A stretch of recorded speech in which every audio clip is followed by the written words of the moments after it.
if this is your first problem with a convertible top, you likely are low on hydraulic fluid due to a leak somewhere, and here's how to check it.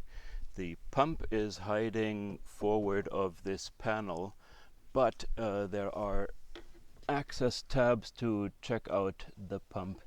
In particular, Mercedes originally has these tabs intact, and you only need to cut a few half-inch sections through this felt. We've done that already, meaning most of this is already pre-cut, and if you cut out completely, then you're able to raise these two tabs.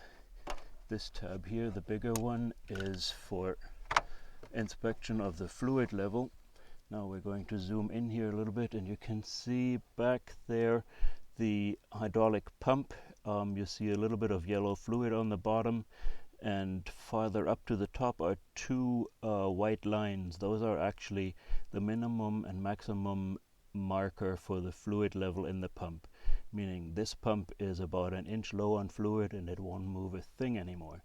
This does mean that we have to fill up the hydraulic fluid, but first we need to find the leak. There's no use to adding fluid to the pump before you actually have fixed the leak.